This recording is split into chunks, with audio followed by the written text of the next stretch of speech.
Question number 5. That's it. Mark Mitchell. Thank you, Mr Speaker. My question is to the Minister of Trade.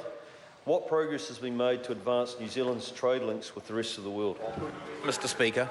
The Honourable Chris Finlayson. Mr Speaker, on behalf of the Minister, on 4 February, representatives of 12 Asia-Pacific countries met in Auckland to sign the Trans-Pacific Partnership. This is a very positive development for our country.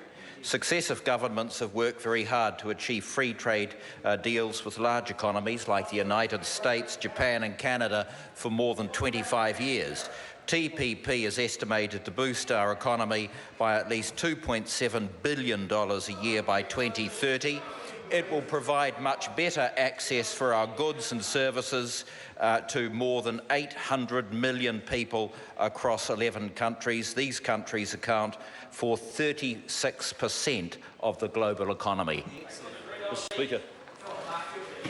Supplementary question, Mark Mitchell. To the Minister, how will TPP create significant new trade opportunities for New Zealand companies? That's right, Mr Speaker. The Honourable Chris Finlayson. On behalf of the Minister, tariffs will be eliminated on 95% of New Zealand's trade with its new FTA partners once the TPP is fully phased in. This will ultimately represent $274 million of tariff savings a year, around twice the savings initially forecast for the China FTA. As an example of this, tariffs on beef exports to Japan will reduce from 38.5% to 9%. Tariffs on beef exports to other TPP countries, including our largest beef market, the United States, will be eliminated. Mr Speaker.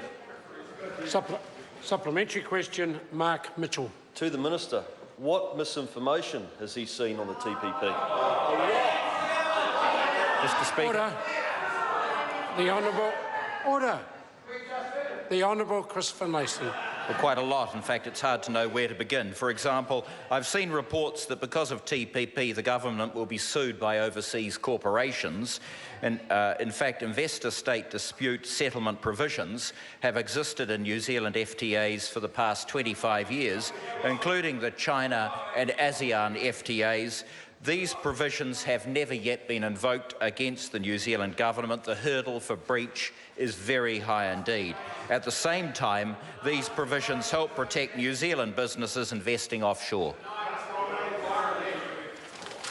A supplementary question, Dr. David Clark. Why hasn't his government undertaken any analysis of the labour market impact from the TPP when a study out of a US university has found the deal will see a smaller portion of our national wealth going to working people and a loss of 6,000 New Zealand jobs?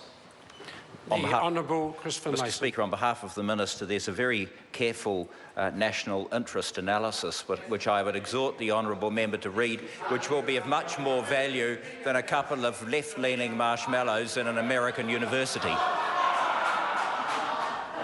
Seek leave to table a document. Order.